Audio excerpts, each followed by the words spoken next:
Kibangula est déjà avec nous. Joseph Kibangula, je rappelle, qui se trouve être secrétaire général de l'Union nationale des infirmiers et infirmières du Congo, mais également coordonnateur de l'interplateforme de la société civile. C'est en cette qualité que nous vous recevons ce soir. Bonsoir. Bonsoir madame, bonsoir monsieur. Votre première qualité m'intéresse. On sait qu'aujourd'hui, depuis ce matin, les hôpitaux publics là, sont sans infirmiers. Il faut corriger quelque chose. Coordonnateur adjoint parce que... Coordonnateur adjoint. Exactement. Voilà. J'ai mon chef, mon titulaire qui est madame Katika. Madame Katika. Alors, à la société civile, vous travaillez dans les hôpitaux, vous avez déserté.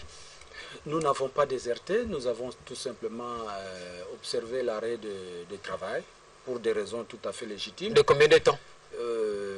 Dans les délais que nous avons fixés, nous avons donné au gouvernement, nous avons dit que notre arrêt de travail va aller jusqu'au 7e jour, donc pendant 7 jours, reconductible, dans le sens que si le gouvernement ne fait pas un geste à notre endroit, eh bien, nous allons renouveler de temps en temps ces mouvements de grève. Vous imaginez néanmoins la portée de ce que votre acte pourrait poser sur la société? Nous sommes très certains cette fois-ci parce que nous avons été assez dupés, assez trompés par le gouvernement. Ce qui concerne les rémunérations des infirmiers, à ce qui concerne l'octroi des promotions en grade, à ce qui concerne la mécanisation des nouvelles unités. Donc tout ça, ce sont des problèmes qui font notre cahier de charges que nous avons présenté au gouvernement depuis l'année 2013, au mois de mai. On aura une émission pour en parler. Oui, nous avons signé un protocole d'accord qui n'a jamais été respecté sur une seule petite ligne. Et voilà. On rappelle aux téléspectateurs que si vous êtes souffrant, prenez bien vos dispositions parce que les hôpitaux publics sont sans infirmiers depuis ce matin. Alors, on va parler politique. Politique, vous le savez, madame, messieurs, le chef de l'État a reçu ces 4 derniers jours une délégation, société civile, diplomates et parlementaires. Alors, vous, en tant que société civile, quel message le chef de l'État vous a-t-il communiqué? Oui, c'est un message nationaliste, un message très important.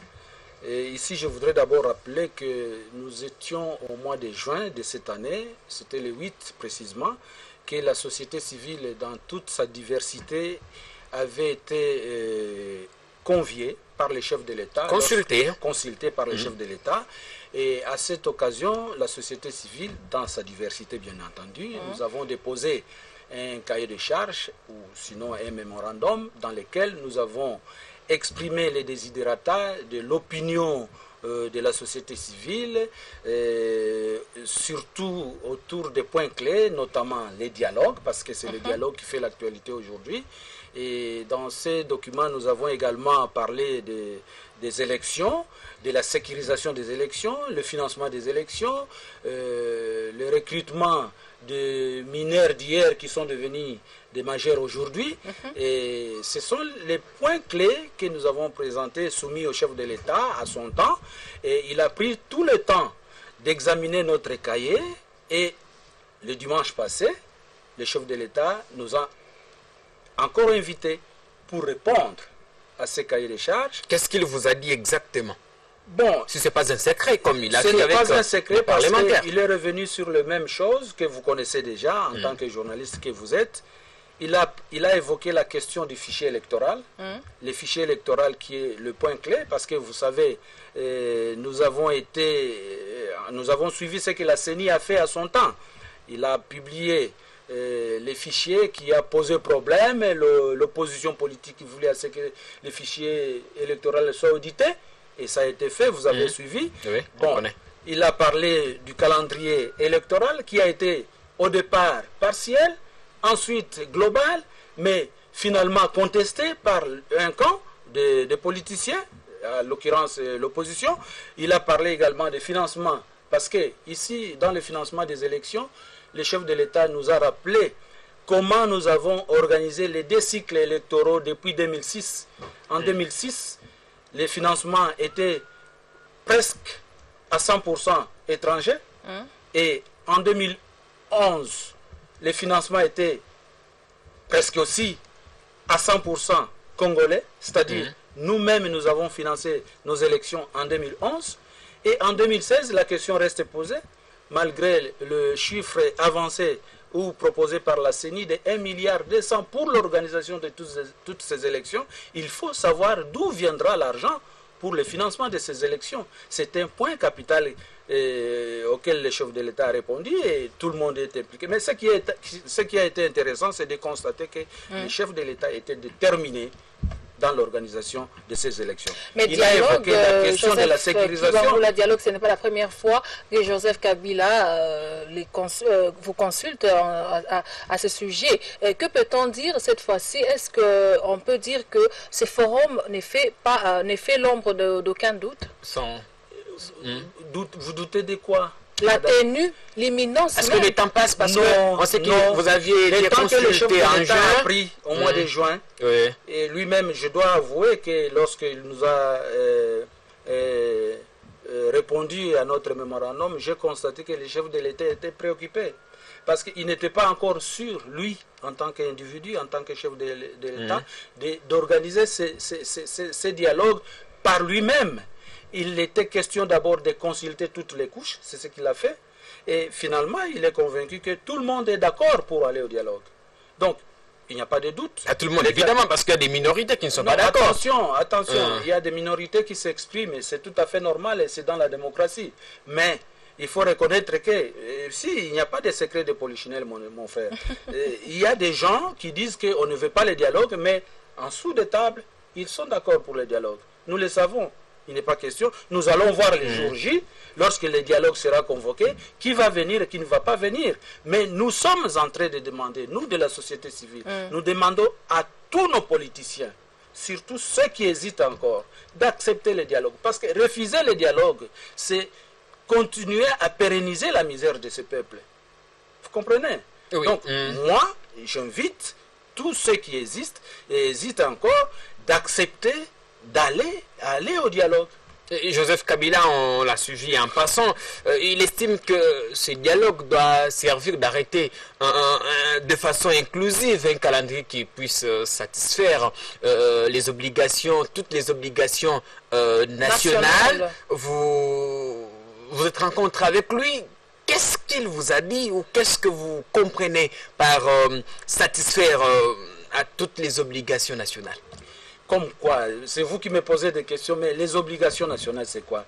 Moi, je pense que le dialogue va nous amener à la paix.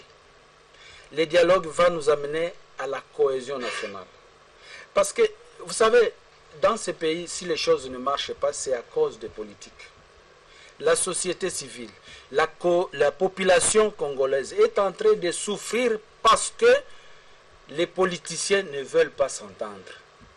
Et s'il y a cette opportunité-là de nous mettre tous ensemble autour de la table, parler des problèmes de notre pays, je ne vois pas de mal. Je ne vois pas de mal.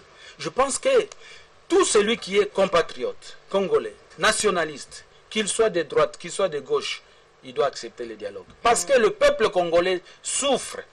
Ce n'est pas le discours des politiciens qui va arranger ces pays. Le pays appartient à tout le monde, aux politiciens, tant de la majorité que de l'opposition, ainsi que de la société civile.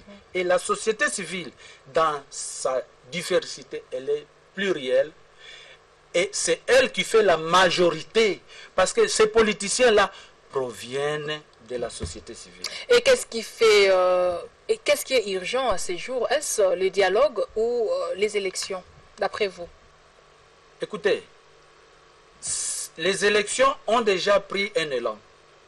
Parce que de 2006 à 2016, l'année prochaine, ça va faire 3 cycles.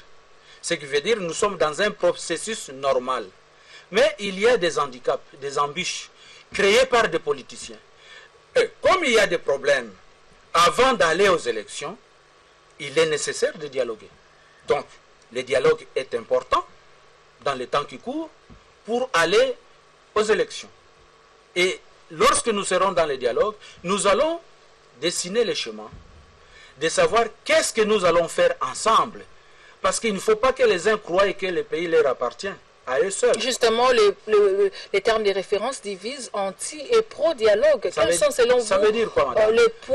les points sur lesquels va tabler ce dialogue? C'est d'abord le problème majeur. Je vous ai évoqué ici le problème des élections. Parce que c'est ça qui achoppe. les élections, c'est un problème capital pour lequel nous allons discuter au dialogue. Avec toutes les institutions qui sont remises en cause par les uns, notamment la CENI, et le Sénat qui a dépassé les temps réglementaires, si vous voulez. Les assemblées provinciales. Les assemblées provinciales, tout ça. Alors, on doit aller au dialogue pour essayer de baliser les chemins et avoir un compromis politique qui va réglementer la suite. La question du découpage territorial pourrait s'exporter aussi au dialogue. Le découpage territorial peut ne pas être un problème majeur pour l'instant. Il est constitutionnel. C'est depuis la publication de cette constitution que le découpage a été fait. Alors, Joseph Kabila estime de 10 provinces, plus Kinshasa, 11 aux 26.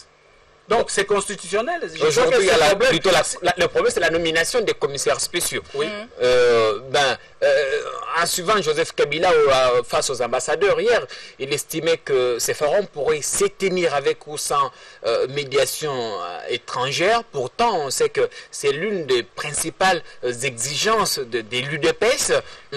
Qu'est-ce que ça vous inspire, cette question de médiation étrangère? Si le président a eu à dire ça, ça m'inspire les nationalismes, les patriotismes. 50 ans après, on peut discuter entre Congolais, sans forcément recourir à... Écoutez, nous négligeons nous-mêmes, monsieur le journaliste. Dans ce pays, il y a des compétences. Et nous avons des intelligences dans ce pays. Chaque fois que nous recourons à l'étranger, nous sommes en train quelque part d'hypothéquer notre souveraineté. Vous comprenez? Mais pour essayer d'être au milieu du village, le président Kabila ne doit pas imposer son dictat. S'il y a un facilitateur qui vient faciliter, qui vient accompagner, eh bien, nous sommes d'accord. Même nous de la société civile. Mais si c'est un facilitateur qui vient introduire des injonctions, ce n'est plus souverain. Et doit-on, selon vous, opposer à la communauté internationale les caractères souverains? Mais la communauté internationale, j'estime qu'elle maîtrise le droit international, qu'elle maîtrise le droit de souveraineté du peuple. Mais le problème, c'est parce qu'on se soupçonne. Elle maîtrise la détermination d'un peuple. Donc, si nous acceptons, ce n'est pas parce que nous sommes faibles. Nous essayons, enfin, moi, ça n'engage que moi dans ce cas-là. Si nous acceptons cette médiation, cette facilitation, c'est pour essayer de satisfaire ceux qui doutent encore, ceux qui croient que entre nous, nous ne pouvons pas nous parler. Il faut qu'il y ait quelqu'un d'autre. Non, parce qu'il y a crise de confiance. La crise de confiance, pourquoi nous devons continuer à avoir la crise de confiance depuis 1960? Dans ce cas, il faut trouver une personnalité indépendante. Qui viendra faire quoi? Vous pensez... Est-ce que nous étions en Afrique du Sud, à Sun City? Sun City ne s'est pas déroulé chez nous. On est revenu ici, on a fait 1+4. Est-ce que c'est pour cela que les problèmes sont terminés? C'est ça la question. Je crois, après Sun City, on croyait que c'est Jésus, je m'excuse, qui est venu, c'est fini, il n'y aura plus de problèmes. Mais quelques années après, voilà où nous sommes. Ça veut dire que ce n'est pas le fait d'avoir un facilitateur étranger que les problèmes des Congolais vont terminer. La durée du dialogue, ça c'est la forme. Mais le fond, Kibangula, tel que les préconisés les chefs de l'État en juin, doit être courte. Selon vous, quel est le format, la durée et le nombre de participants? Je suis d'accord, parce que nous avons eu à dire ça dans notre mémo. Parce que de longues discussions, débats, de 1 mois, de 3 mois, de 1 année, comme on a fait à la conférence nationale souveraine, qu'est-ce que ça nous a apporté? Si ce n'était pas pour dilapider seulement gagner un peu de perdième. Un peu de perdième. Vous l'avez dit, c'était comme ça. Les politiciens, moi, je crois que les gens qui vont aller au dialogue, il faut aller au dialogue avec un agenda bien déterminé. Et lorsqu'on commence le dialogue, on les finit, on les termine à un jour X pour ne pas allonger les choses pour rien. Et il sera sanctionné par un partage de postes, comme les politiques aiment bien. Ce n'est pas ça que je veux dire. C'est dans l'imaginaire des Congolais. Bon, on parce sait que à chaque occasion, Peut-être ceux qui refusent le dialogue, c'est ce qu'ils cherchent. Justement, comment faire pour demander à ceux qui traînent encore les pas de vous emboîter les pas, justement? Tout à fait. Moi, j'invite tous mes compatriotes congolais, politiciens, société civile. D'ailleurs, dans les camps de la société civile, je ne vois pas celui qui doute du dialogue. Tout le monde accepte le dialogue parce que c'est la société civile qui empathie la misère de ce pays. Donc, j'invite tous mes compatriotes politiciens qui hésitent encore d'accepter le dialogue. Si vous n'avez pas la chance d'être parmi les gens qui vont aller dialoguer, eh bien, contribuez à partir de l'extérieur. On nous fait signe qu'on est presque à la fin, mais je voudrais vous poser une des dernières questions. Aujourd'hui, au regard du temps imparti, doit-on postposer certaines élections comme les locales qu'on estime être les plus complexes? Bon, nous avons joué avec le temps. Le temps ne nous a pas pardonné. Parce que c'est le mois d'octobre ici où nous devrions avoir les élections municipales, urbaines, provinciales, ainsi de suite. Je crois que les élections qui nous restent dans les délais, ce sont les élections présidentielles et législatives. Donc, c'est pourquoi, lorsqu'on est politicien, il ne faut pas voir ses intérêts personnels. Il faut voir l'intérêt général du peuple congolais. Alors, en un mot, ce qui se passe à la CENI vous inquiète? Les démissions, d'abord il y a eu Malou Malou, il y a eu Pungwe, et finalement hier c'est Chantal Ngoïchite qui a rendu le tablier. Ça vous inquiète, vous, société civile, en un mot? Ça ne m'inquiète pas. Parce que personne n'est irremplaçable. Ça ne vous surprend pas non plus? Ça ne me surprend pas. Ça ne perturbe pas. C'est le jeu des politiciens. Vous savez, ça ne me surprend pas, ça ne me gêne pas. Mais je vous dis tout simplement que ça ne bloque pas non plus le processus électoral. Ça ne bloque pas non plus le processus électoral. Au contraire, si nous nous engageons, nous avons des élections devant nous. Ça ne bloque pas. Joseph Kibangola, merci beaucoup. Pouvez-vous regarder la caméra, passer justement la caméra en face de vous, passer mot à la société civile dans toute sa diversité qui vous regarde? Oui. Je demande à mes amis, à mes collègues, membres de la société civile, acteurs de la société civile, de soutenir le dialogue. Et ceux qui sont proches des uns et des autres, qui hésitent encore, je crois qu'ils ont l'obligation de faire la campagne sociale, la campagne pour amener ceux qui sont encore des indécis à accepter la démarche du dialogue. Voilà, merci, ça sera votre dernier mot. Joseph Kibangola, je rappelle que vous êtes secrétaire général de l'UNIC, mais ici sur ce plateau, nous avons reçu comme étant coordonnateur adjoint de l'interplateforme de la société civile. Merci. D'avoir répondu à notre invitation et à la prochaine. Merci.